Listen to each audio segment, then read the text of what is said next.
फिर उनमें झगड़ा होने लगा। हर एक चाहता था कि मेरा मालिक बने।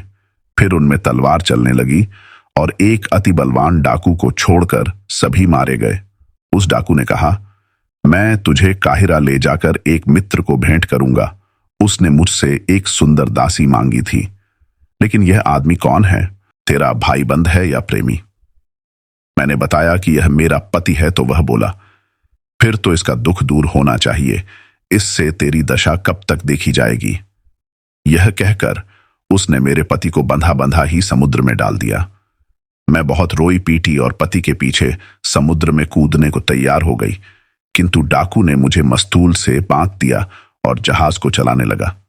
वायु अनुकूल थी और हमारा जहाज कुछ ही दिनों में एक छोटे से नगर के तट पर आ लगा। डाकू ने वहां कई दास और कई ऊंट मोल लिए और स्थल मार्ग से काहिरा की ओर प्रस्थान किया।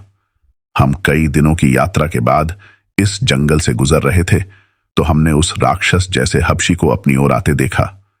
पहले हमें आश्चर्य हुआ कि यह मीनार कैसे चल रही है। पास पहुंचा तो देखा कि आदमी है। इस दुष्ट ने पास आकर अपनी गदा उठाई और डाकू से कहा, अपने आदमियों के हाथ बांध और अपने भी बांध और इस सुंदरी को लेकर मेरे पीछे चला आ। किंतु डाकू और उसके दासों ने उसके साथ युद्ध किया। फिर वे सब के सब मारे गए। नरभक्षी ने और लाशें छोड़कर सिर्फ डाकू की लाश एक ऊंट पर रखी और ऊंट पर मुझे बिठाया और इस किले में ले आया। ये कल ही की बात है।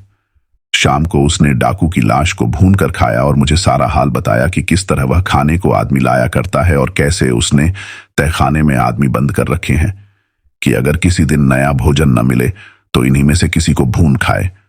उसने कहा, मांस तो तेरा भी नरम होगा, किंतु मैं तुझे मारूंगा नहीं बल्कि तुझसे विलास करूंगा। आज तो तू थकित और दुखी है, इसलिए आज छोड़ता हूं। कल से तुझे मेरी शैया पर सोना पड़ेगा। किंतु इसकी नौबत नहीं आई। आज तुमने इसे मार डाला। खुदादाद ने कहा, अब तुम कुछ फिक्र न करो। यह 49 शहजादे हैरन राज्य के हैं। इनमें से जिसके साथ तुम चाहो तुम्हें ब्याह दिया जाए। उसने कहा, मैं तो अपने उद्धारकर्ता को ब्याहना चाहती हूं। अन्य लोगों ने भी उसका समर्थन किया और वहीं खुदादाद के साथ दरियाबार को शहजादी ब्याह दी गई। वह दिन तो विवाह समारोह और हंसी खुशी में बीता। दूसरे दिन सब लोग वहां से हैरन की ओर चल दिए। दिन भर चलने के बाद शाम को एक अच्छी जगह देखकर उन्होंने रात के लिए पड़ाव डाला। शाम को भोजन करके सबने खूब शराब पी।